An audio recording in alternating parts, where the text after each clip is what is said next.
میں نے قرآن شروع سے لے کر آخر تک 2 مرتبہ پڑھا ہے۔ پھر ایک دن جب میں سو رہا تھا میں نے کہا مجھے کس پر یقین رکھنا چاہیے؟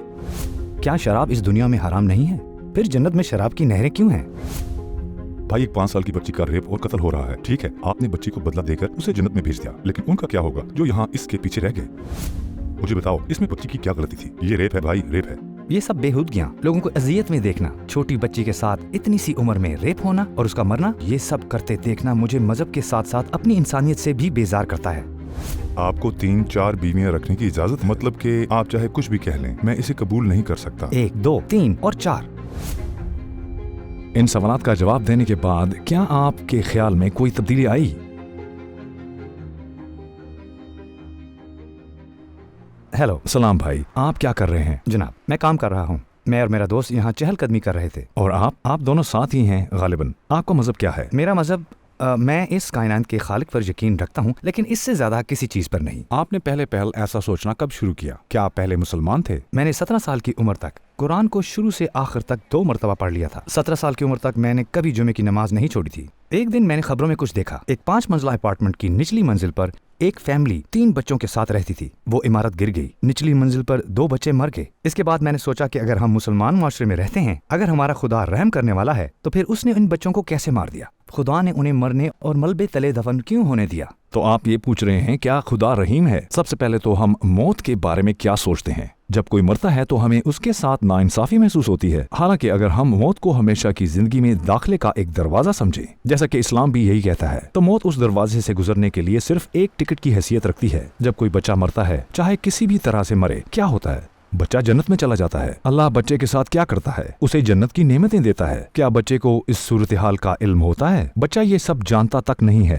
لہٰذا موت کا بدلہ اگر جنت کی صورت میں ملے تو کیا ہم یہ کہہ سکتے ہیں کہ بچہ کیوں مرا؟ وہ اتنے خوفناک انداز میں کیوں مرا؟ جنت میں جانا بچے کے لیے پہلے ہی ایک تحفہ ہے، پھر اذیت سے مرنے والوں کے بارے میں کیا کہیں گے؟ بھائی اپنے خوفناک ترین خواب کے بارے میں سوچیں، ٹھیک ہے؟ بھیانک ترین خواب کے بارے میں سوچیں۔ فرض کریں کہ آپ کو محسوس ہوتا ہے وہ خواب 80 سال تک چلا، آپ کا سب سے اذیت ناک خواب۔ آپ خواب سے بیدار ہوتے ہیں تو کیا صرف ایک گلاس پانی سے اسے بھول نہیں جاتے؟ آپ آسانی سے بھول جاتے ہیں۔ بالکل اسی طرح فرض کریں کہ اس دنیا میں ہم نے ایک اذیت ناک دردناک زندگی گزاری ہے۔ ممکن ہے ہماری موت بھی بظاہر مشکل نظر آئے، لیکن ہم کہتے ہیں ایک ڈرانا خواب جو کہ 80 سال تک جاری رہا صرف ایک گلاس پانی سے بھول جاتا ہے۔ اسی طرح ہمیشہ کے لیے جنت میں جانے کے بعد موت کا مختصر سا وقت کیوں نہیں بھلایا جا سکتا؟ اس کی تلافی کیسے نہیں ہو سکتی؟ ہمیشہ کی نعمت اس کا بدلہ کیسے نہیں دے سکتی؟ آپ جانتے ہیں ہم کیا کر رہے ہیں؟ ہم چیزوں کو اس طرح دیکھ رہے ہیں جیسے وہ بظاہر نظر آتی ہیں، سطحی انداز سے، لیکن جب آپ اس کے بارے میں سوچتے ہیں تو ہر چیز کے پیچھے آپ کو ایک بڑا پس منظر نظر آتا ہے۔ اس سے کہیں زیادہ نعمتیں ہو سکتی ہیں جو ہم دیکھتے ہیں۔ ہمیں نہیں بھولنا چاہیے کہ دنیا حکمت کی پیداوار ہے۔ بھائی ایک 5 سالہ بچی کا ریپ اور قتل کیا جا رہا ہے، ٹھیک ہے؟ آپ نے بچی کو جنت کا تحفہ دے دیا، لیکن پھر اس کے پیچھے رہ جانے والوں کے لیے اصل سزا شروع ہو جاتی ہے۔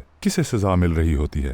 ماں اور باپ کو۔ 5 سالہ بچے کی فیملی وہی اذیت سہتی ہے۔ یہی بات ہے، وہی اذیت سہتے ہیں۔ بچے کی موت کی وجہ کیا ہے؟ یہ ریپ ہے بھائی، ریپ ہے۔ یہ سب بےہودگیاں، لوگوں کو اذیت میں دیکھنا، چھوٹی بچی کے ساتھ اتنی سی عمر میں ریپ ہونا اور اس کا مرنا، ان سب لوگوں کو یہ سب کرتے دیکھنا مجھے مذہب کے ساتھ ساتھ اپنی انسانیت سے بھی بیزار کرتا ہے۔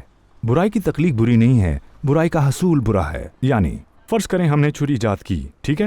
ہم چھری کیوں ایجاد کرتے ہیں؟ تمام لوگوں کے فائدے کے لیے، ٹھیک ہے؟ اب فرض کریں کسی نے یہ چھری دوسرے کو مارنے اور اسے قتل کرنے کے لیے استعمال کی، تو کیا آپ کہہ سکتے ہیں آپ کی اس چھری کی ایجاد ہی بری ہے؟ نہیں بھائی، آپ کی جانب سے اس کے استعمال کا طریقہ برائی ہے، سمجھ گئے؟ اور میں یہ کہہ رہا ہوں کہ اللہ کے لیے کوئی چیز تخلیق کرنا برائی نہیں ہے۔ مثلا اس نے انسان کو تخلیق کیا اور اس کی آزاد مرضی تخلیق کی، اور مخالف جنس کے ساتھ مطابقت تخلیق کی۔ اس نے جنسی شہوت تخلیق کی، اس نے جنسی ملاپ تخلیق کیا۔ خدا کا انسان کی تخلیق، اس کی مرضی، اسے اختیار کی فراہمی اور اسے خواہش کا دینا برائی نہیں ہے۔ آپ کے استعمال کا طریقہ، اسے غیر اخلاقی رخ دینا برائی ہے، صرف اس لیے کہ کسی کا طریقہ استعمال برا تھا، ہے نا؟ کیونکہ کوئی شخص آیا اور اس نے دوسرے کو چھری سے مارا، تو ہم یہ نہیں کہہ سکتے کہ خالق برائی تخلیق کر رہا ہے۔ ہم یہاں خالق کو برائی کا تخلیق کار نہیں کہہ سکتے۔ اگر ہم فیملی پر پڑنے والے بوجھ پر بات کریں، جیسا کہ ہم نے کہا کہ ہر شخص امتحان سے گزر رہا ہے، کچھ لوگ صبر کے امتحان میں ہیں اور کچھ لوگ شکر کے، کچھ لوگ فیملی کے معاملات کے حوالے سے مختلف آزمائشوں میں ہیں۔ اس دنیا کے وجود کا مقصد ان احساسات اور آزمائشوں کے ساتھ لوگوں کا امتحان لینا ہے۔ لیکن جیسا کہ ہم نے کہا، اگر آپ کسی ایسے خواب سے جاگیں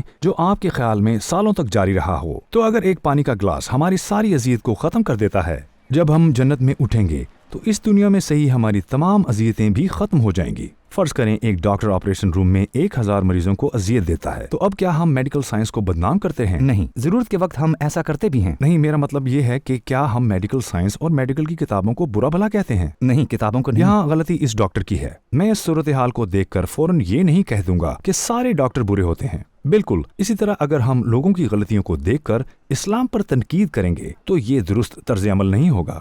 ہاں، لوگ غلط ہیں، مجھے بھی غصہ آتا ہے، لیکن کیا آپ کو معلوم ہے میں اس صورتحال کو درست کرنے کے اقدامات کر رہا ہوں۔ اہم بات یہ ہے کہ آپ اور میں، ہم ان برائیوں کو روکنے کے لیے کیا اقدامات کر رہے ہیں۔